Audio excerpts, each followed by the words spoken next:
प्यारे बच्चों, आज हम पढ़ेंगे डीएवी क्लास 7th की हिंदी का 8वां पाठ एवरेस्ट की चुनौती। प्यारे बच्चों, यह पाठ मेजर हरिपाल सिंह अहलूवालिया द्वारा लिखा गया एक संस्मरण है। संस्मरण क्या होता है? संस्मरण बच्चों अपने जीवन के किसी विशेष घटना को विस्तार पूर्वक लिखने को हम संस्मरण विधा कहते हैं। अहलूवालिया जी अपने एवरेस्ट के सफ़र को बहुत ही विस्तार से इस पाठ के द्वारा हमें बताए हैं कि जब लोग एवरेस्ट की चढ़ाई करते हैं तो उन्हें किन किन प्रकार के कष्टों का सामना करना पड़ता है, इसके बारे में यह पाठ है। बच्चों, मैं आपको बता दूं कि एवरेस्ट संसार की सबसे ऊंची चोटी है। इसकी ऊंचाई 8,848 मीटर है और बहुत ही कम लोग हैं जो इस चोटी के ऊपर अपने देश का झंडा फहरा सके हैं। उसमें से हमारे देश के मेजर हरिपाल सिंह अहलूवालिया एक हैं। बच्चों, जब लोग पर्वत के ऊपर चढ़ते हैं तो उन्हें बहुत सी कष्टों का सामना करना पड़ता है। क्योंकि ऊंचाई पे जाते जाते ऑक्सीजन की मात्रा बहुत ही कम हो जाती है। उसके साथ साथ ठंड भी बहुत ही ज़्यादा बढ़ता जाता है, जिनके कारण अनेक परेशानियां होती है। कभी कभी लोगों को मौत का भी सामना करना पड़ता है क्योंकि उनके अंदर का खून शरीर में ही जम जाता है। बच्चों, जो लोग पर्वत के ऊपर चढ़ाई करते हैं उन्हें पर्वतारोही कहते हैं और पर्वतारोही की एक ट्रेनिंग होती है जिसे करने के बाद ही लोगों को पर्वत पे चढ़ने की अनुमति दी जाती है। तो चलिए पढ़ते हैं आज का पाठ एवरेस्ट की चुनौती। एवरेस्ट संसार की सबसे ऊंचा पर्वत शिखर है। यह समुद्र से 8,848 मीटर लगभग 9 किलोमीटर ऊंचा है। इसके उत्तर में तिब्बत है और दक्षिण में नेपाल। तिब्बती इसे चोमोलुंगमा अर्थात संसार की माता और नेपाली सगर माथा के नाम से पुकारते हैं। नेपाली भाषा में सगर का अर्थ बर्फ होता है। पर्वत शिखर का अर्थ होता है बच्चों पर्वत की चोटी। जब हम पर्वत बनाते हैं तो किसी भाग को हम बहुत ही ऊंचा कर देते हैं, इसे ही हम चोटी कहते हैं। एवरेस्ट संसार की सबसे ऊंची पर्वत की चोटी है जिसकी ऊंचाई समुद्र तट से 8,848 मीटर है, लगभग 9 किलोमीटर। इसके उत्तर में तिब्बत है और दक्षिण में नेपाल। तिब्बत में इसे लोग क्या कहते हैं? चोमोलुंगमा अर्थात संसार की माता, और नेपाली इसे क्या नाम से पुकारते हैं? सगर माथा। बच्चों, नेपाली में सगर का अर्थ होता है बर्फ। 1849 में एक सर्वेक्षण दल को पहली बार यह पता चला कि यह संसार का सर्वोच्च पर्वत शिखर है। उस समय इसे शिखर 15 नाम दिया गया। बाद में इसे एवरेस्ट कहा जाने लगा। इसे यह नाम भारतीय सर्वे विभाग के प्रमुख सर जॉर्ज एवरेस्ट के सम्मान में प्रदान किया गया। सबसे पहले 1921 में ब्रिटिश पर्वतारोहियों के एक दल ने इस शिखर पर चढ़ने का प्रयास किया, किंतु दक्षिण तिब्बत में इन्हें अनेक कठिनाइयों का सामना करना पड़ा। 3 महीने तक संसार के इस अज्ञात भाग की यात्रा करने के बाद वे इंग्लैंड वापस लौट गए। सर्वेक्षण दल का अर्थ होता है ऐसे अधिकारियों का दल जिन्हें कुछ पता करने के लिए कहा जाए। 1849 में एक दल को ये पता करने के लिए कहा गया कि संसार की सबसे ऊंची पर्वत शिखर कौन सी है। उस दल ने ही यह बताया कि एवरेस्ट संसार की सबसे ऊंची पर्वत शिखर है। उस समय इसे शिखर 15 के नाम से पुकारा जाता था क्योंकि उसका कोई नाम नहीं रखा गया था। बाद में इसे भारतीय सर्वे विभाग के जो प्रमुख थे सर जॉर्ज एवरेस्ट, उनके सम्मान में उन्हें इसे एवरेस्ट कहा जाने लगा।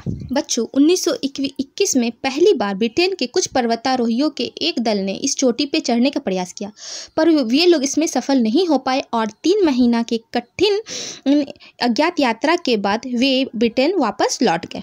अज्ञात भाग कहने से बच्चा यहाँ मतलब है ऐसा स्थान जिसके बारे में कोई नहीं जानता हो, क्योंकि उनसे पहले एवरेस्ट पे किसी ने चढ़ाई नहीं की थी तो उनको बिल्कुल भी नहीं पता था कि एवरेस्ट कैसा दिखता है, यहाँ पे कौन कौन सी कठिनाइयाँ होगी। ये बिल्कुल ही अनजान जगह था, इसलिए इसे अज्ञात भाग कहा गया। इसके दूसरे साल एवरेस्ट को चढ़ने के लिए एक ब्रिटिश दल ने प्रयास किया, पर वह भी 8,321 मीटर की ऊंचाई तक ही पहुंच सका।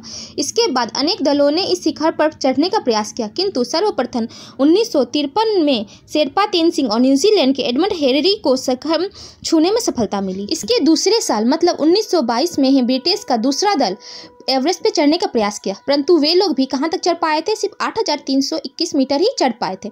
इसके बाद अनेक दलों ने प्रयास किया पर वे सफल नहीं हो सके थे। सबसे पहले 1953 में शेरपा तेनसिंग और न्यूजीलैंड के एडमंड हिलेरी ने एवरेस्ट के सबसे ऊंचे शिखर पर अपने देश का झंडा फहराया था। बच्चों, मैं यहाँ बता दूं कि शेरपा मतलब होता है वे लोग जो पर्वतारोहियों का बोझ उठाते हैं और उन्हें आगे का रास्ता बताते हैं।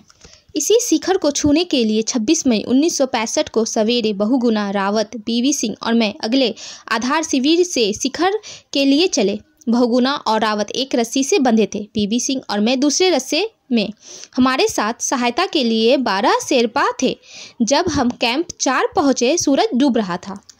मैं सारी रात करीब करीब जगता ही रहा, क्योंकि मैं जानता था सोते समय अगर मैंने करवट ली तो तंबू लुढ़क 3000 फीट नीचे गिर जाएगा। स्थानाभाव के कारण सभी तंबू एक पात में लगाए गए थे। सवेरे हम लोग ऑक्सीजन लगवाए 10:15 बजे निकले। वहाँ सख्त काली चट्टानें थी या पत्थर के बड़े बड़े टुकड़े। उन पर चलना बहुत मुश्किल और थका देने वाला था। ठंडी हवाएं हमसे टकरा रही थी। बच्चों, यहाँ से शुरू होता है मेजर हरिपाल सिंह अहलूवालिया का सफ़र।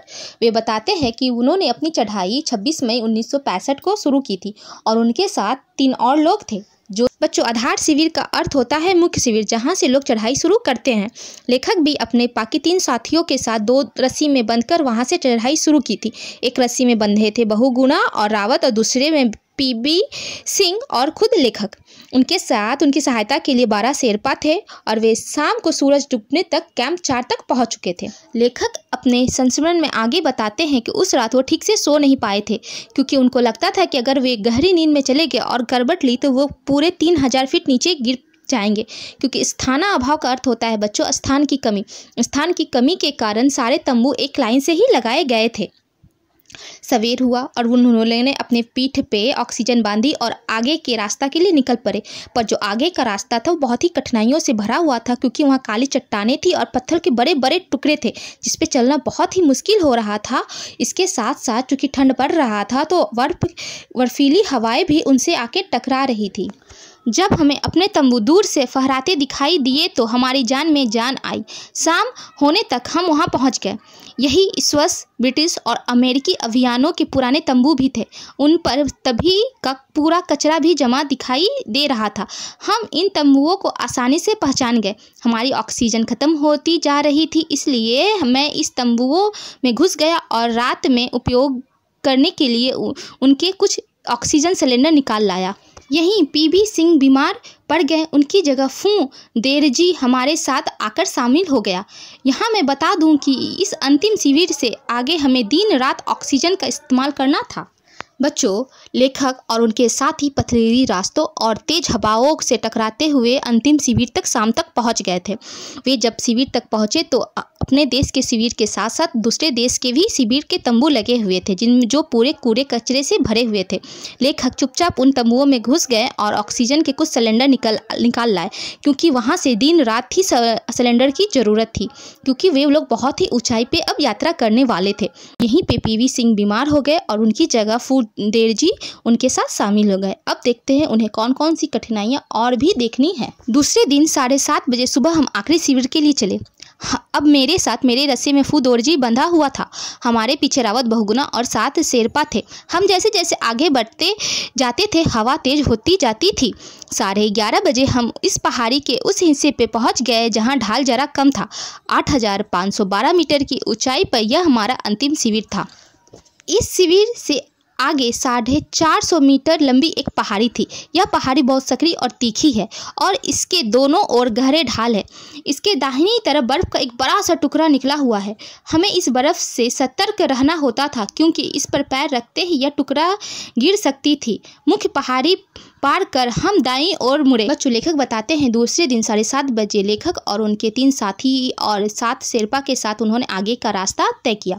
जैसे जैसे वे आगे बढ़ते थे तेज हवाएं उतनी ही ज़्यादा बढ़ती जाती थी। 11:30 बजे वे अंतिम शिविर तक पहुँचे और यह अंतिम शिविर 8,512 मीटर की ऊंचाई पे था। उस शिविर से आगे 450 मीटर की एक बड़ी सी पहाड़ी थी, जो कि बहुत ही सकरी मतलब बच्चों होता है एकदम पतला सा और तीखी थी। इसके दाहिनी ओर बर्फ का एक बड़ा सा टुकड़ा था। अगर उस टुकड़े पे वो लोग का किसी तरह से पैर पड़ जाता तो टुकड़ा टूट जाता और सारे के सारे जो पर्वतारोही है वहीं से नीचे गिर जाते। मुख्य पहाड़ी पार कर हम दाईं ओर मुड़े। अब हमारे सामने इससे भी कठिन कार्य था, स्लेट की पहाड़ी की एक विशाल दीवार को पार करना। इस पर हाथ पैर टिकाने का कोई जगह नहीं था। एक बार फिसलने का अर्थ होता 5000 मीटर नीचे तिब्बत में जा गिरना। इस चट्टान पर हम थोड़े थोड़े चढ़ते रहे। आखिरकार ये काली चट्टानें खत्म हुई और हमने एलो बैंड क्षेत्र में प्रवेश किया। इसकी चट्टानों में पीली पीली धारियां हैं, इसलिए इसे एलो बैंड कहते हैं। इन पर चढ़ना अपेक्षाकृत सरल था। इन्हें पार कर हम दक्षिण शिखर के तट तक पहुंचे, जहां से बिल्कुल सीधी चढ़ाई शुरू हो जाती है। बच्चों, लेखक आगे लिखते हैं कि मुख्य पहाड़ी को पार करने के बाद उनके सामने उससे भी बड़ी एक कठिनाई थी, स्लेट की चट्टानों की दीवार को पार करना, क्योंकि उस पर वे लोग किसी तरह का हाथ पैर नहीं रख सकते थे। अगर वहां से फिसलते तो सीधे नीचे 5000 मीटर नीचे तिब्बत में जा गिरते। धीरे धीरे करके उन्होंने वो चढ़ाई भी पूरी कर ली। उसके बाद वहां से वे येलो बैंड की क्षेत्र में प्रवेश किए। येलो बैंड मतलब वहाँ की पहाड़ी पे पीले पीले रंग की धारियाँ हैं, इसलिए उसे येलो बैंड कहा जाता है। लेखक बताते हैं कि यह रास्ता आगे और पीछे के रास्ता से थोड़ा सरल था।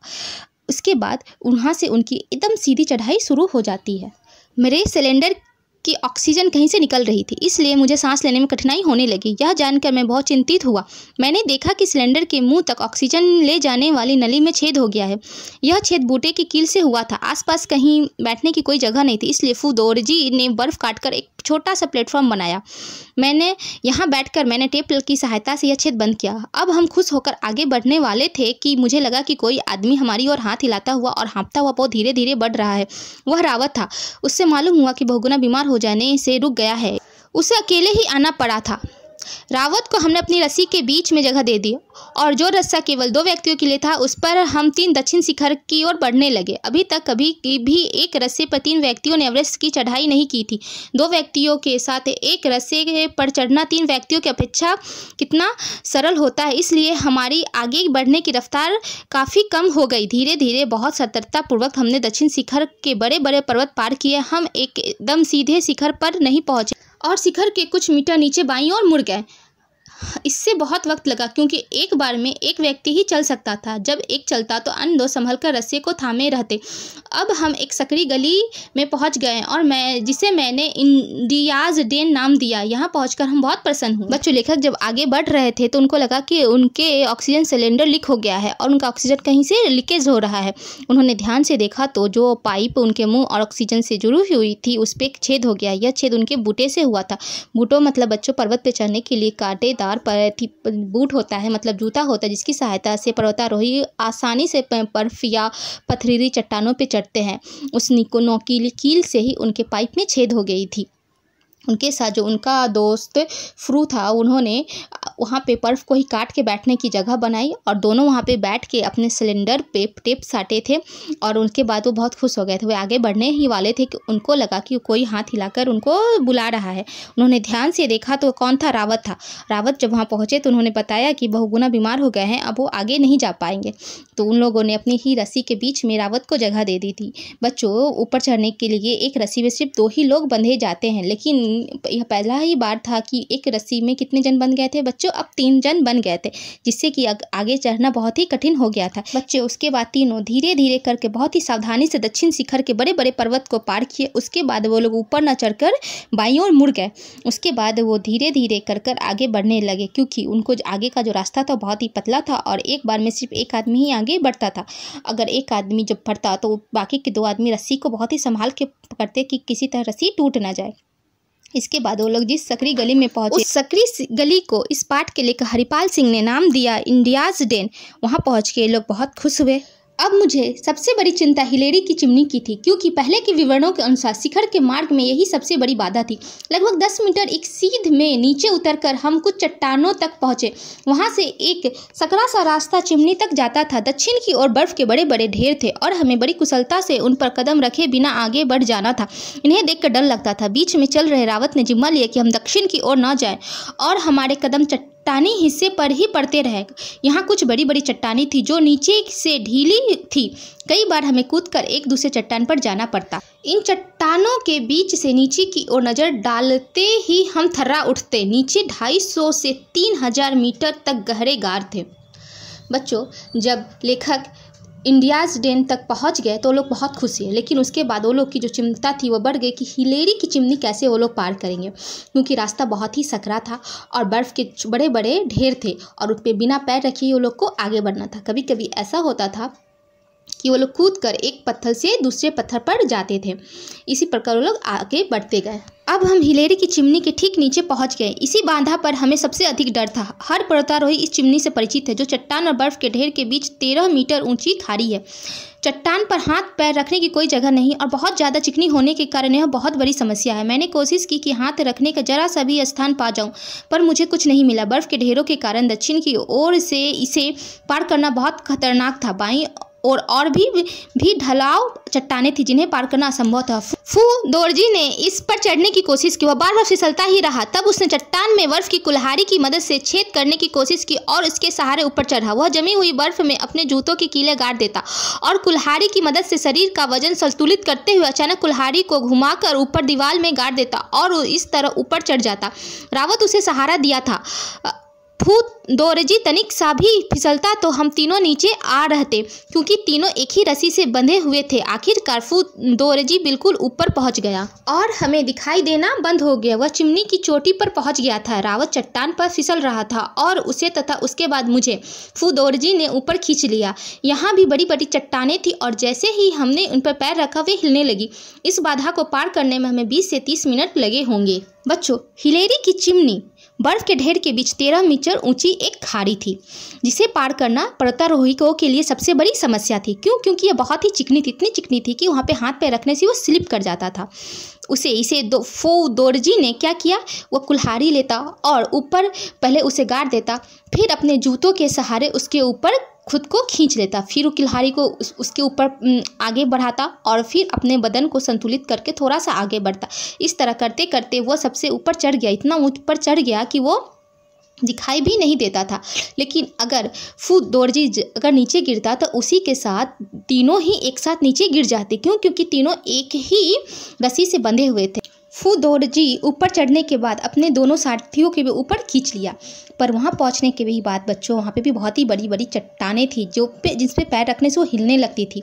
धीरे धीरे करके लगभग 20 या 30 मिनट में उन लोगों ने उस बाधा को भी पार किया।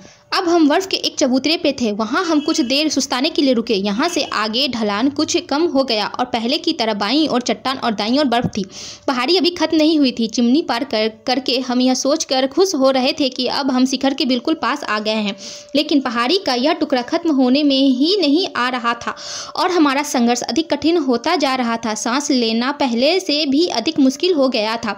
मैं गहरी सांस लेने की कोशिश करता, लेकिन वह हिचकी बनकर टूट जाती। चढ़ाई क्या कभी खत्म नहीं होगी? अब हर कदम बहुत ही थका देने वाला साबित हो रहा था। बर्फ और चट्टान के टुकड़े एक के बाद एक आते जा रहे थे। मैंने सोचा कि हमें कब तक और चढ़ते रहना पड़ेगा। स्थिति यह थी कि मेरे मन और शरीर ने जवाब दे दिया था, लेकिन भीतर कहीं से यह भी आवाज़ उठ रही थी कि हमें आगे बढ़कर चढ़ाई पूरी करनी ही है। शिखर अब अधिक से अधिक 15 मीटर रहा होगा, लेकिन ढाल खत्म होने में नहीं आ रहा था। लग रहा था जैसे इसका कभी अंत ही नहीं होगा। पर तभी अचानक अंत सामने आ गया। अब बर्फ के ढेर नहीं थे। हमसे जरा सी ऊंचाई पर एक छोटी सफेद घुमावदार मेहराब सी थी और यही एवरेस्ट का शिखर था। बच्चों, हिलेरी की चिमनी पार करने के बाद लेखक और उनके साथी बहुत खुश हुए। वे लोग को लगा कि अब एवरेस्ट का शिखर सामने ही है, पर उनका जो चट्टान था वो खत्म होने का नाम ही नहीं ले रहा था। पर वो लोग शरीर और मन से बिल्कुल हार चुके थे। वो लोग गहरी सांस लेते थे, बट उनकी सांस पूरी नहीं होती और हिचकी बन के वो टूट जाती थी। लेखक लिखते हैं कि वे पूरे थक चुके थे, पर उनके अंदर से यह आवाज़ उठती कि नहीं, मुझे यह जो रास्ता मैंने चुना है इसे मुझे पूरा करना ही है, मुझे शिखर तक पहुंचना ही है। तभी कुछ ऊंचाई पे ही ये लोगों को मेहराब सा दिखाई दिया। मेहराब मतलब बच्चों अंग्रेजी के उल्टा यू के आकार का शेप होता है, जो हम लोग के दरवाजे के ऊपर हम लोग देखते हैं। मतलब वो शिखर का सबसे टॉप पॉइंट होता है और उसके बाद से चोटी वापस दूसरी तरफ मुड़ जाती है। इसे ही बच्चों पीक या शिखर या चोटी कहा जाता है।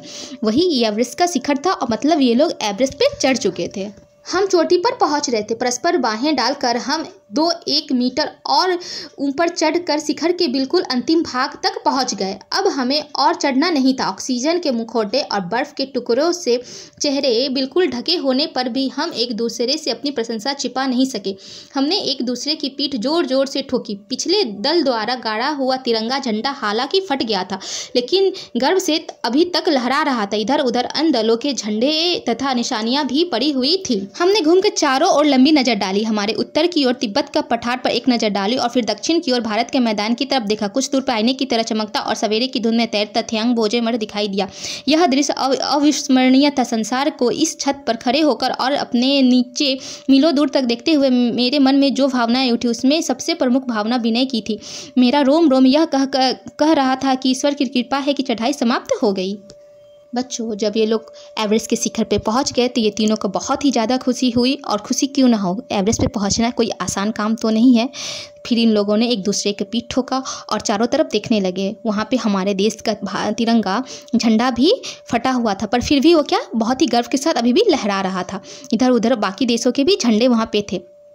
उन लोगों ने उत्तर की ओर तिब्बत के पठार पर नज़र डाली और फिर दक्षिण की ओर भारत के मैदान की ओर देखा, और उसके बाद दूर से चमकता हुआ थयांग बोजे मठ भी उन लोग को दिखाई दिया। यह सीन ऐसा था कि वे लोग जिंदगी भर इस सीन को याद रखेंगे। संसार के इतने ऊपर खड़े होकर मीलों तक देखने में कर उन लोग को बहुत ही आनंद आ रहा था। और आनंद आए भी क्यों ना, हर कोई उस जगह पर पहुँचना असंभव है, हर कोई वहाँ पहुँच ही नहीं सकता। उस समय लेखक के अंदर बहुत सी भावनाएं भी उठ रही थी। उनमें से जो सबसे प्रमुख भावना थी वह थी भगवान के प्रति विनय की भावना, भगवान की कृपा की भावना। वो सोच रहे थे कि भगवान का कृपा ही है कि हम इतने ऊंचाई पे चढ़ पाए। और सच में बच्चों, बिना भगवान की कृपा की कोई भी इतना बड़ा फासला तय नहीं कर सकता। रावत ने झुककर शिखर पर दुर्गा की एक मूर्ति रखी और उसमें सामने जरा सी धूप जलाई। मैंने गुरु नानक का एक फ़ोटो और माला रखी। फून दोरजी ने चांदी का एक लॉकेट रखा जिसमें दलाई लामा का फ़ोटो बना हुआ था। उसने भेंट स्वरूप चॉकलेट, बिस्कुट, मिठाइयाँ भी रखी। मैं ठीक 10 बजे शिखर पर पहुँच गया था। ऑक्सीजन खत्म हो रही थी, इसलिए मैंने बिना समय नष्ट किए फ़ोटो खींचना शुरू कर दिया। मूवी कैमरा निकाला तो पता चला कि यह काम नहीं कर रहा है। इससे हमें बड़ी निराशा हुई। फिर मैंने दूसरे निकॉन कैमरे से चारों ओर के बहुत से फ़ोटो खींचे। इसमें सबसे प्रमुख फ़ोटो तिब्बत के रंग बुक ग्लेरी का था। मैंने उत्तरी पहाड़ी और उत्तर कोण की ओर दृष्टि डाली। इसी रास्ते से 1920 तथा 1930 के बाद के आरंभिक अभियान दल चढ़े थे। शिखर पर हमारा समय सपने की तरह बीत रहा था। अब तक हमें यहाँ पहुँचते हुए आधे घंटे से ज़्यादा वक्त गुजर चुका था और धरती माता को प्रणाम करके वापस लौटना था। यह सोचते ही मैं बहुत उदास हो गया। मेरी उदासी का क्या यह कारण था कि चढ़ाई की जो सबसे ऊंची ऊंचाई है उसे मैं छू लिया था और इससे बड़ी कोई ऊंचाई चढ़ने को अब नहीं रह गई थी। बच्चों, जब ये तीनों शिखर पर पहुंच गए, 3 लोगों ने अपने अपने आराध्य देव की मूर्ति निकाली और सबसे वहां पे रखकर उसकी पूजा अर्चना की। उसके बाद इन लोगों ने अपना अपना कैमरा निकाला और फ़ोटो खींचना शुरू किया। पर जैसे ही लेखक ने अपनी मूवी कैमरा निकाल कर फ़ोटो खींचने की कोशिश की तो उनको पता चला कि उनका जो कैमरा है वो ख़राब हो चुका है। वे बहुत ही उदास हो गए। उसके बाद उन्होंने निकॉन का कैमरा निकाला और उसके बाद फ़ोटो खींचना शुरू कर दिया। लेखक ने उसके उत्तरी पहाड़ी तथा उत्तरी कोण की ओर नजर डाला, जहां से 1920 तथा 1930 के जो अभियान दल थे उसी तरफ से चढ़कर वो लोग एवरेस्ट पे चढ़े थे। शिखर पर समय बिताने के बाद अब लोग को वापस आना था, क्योंकि वहां पे वो लोग का ऑक्सीजन का सिलेंडर भी धीरे धीरे खत्म हो रहा था। वे लोग धरती माता को प्रणाम करके वापस लौटने वाले थे, पर उन लोग के मन में एक बहुत ही उदासी थी। लेखक कहते हैं कि उनके ऊपर चढ़ने के बाद जब मैं वापस लौट रहा था तो मेरे मन अंदर से बहुत उदास था।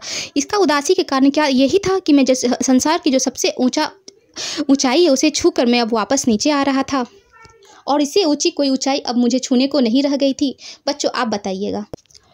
प्यारे बच्चों, अगर आपको मेरी बताई गई कहानी समझ आती है, आप चाहते हैं मैं इसी तरह के पाठ लेके आती रहूं, तो मेरे चैनल को सब्सक्राइब करें, शेयर करें और लाइक करना बिल्कुल ना भूलें। Thank you.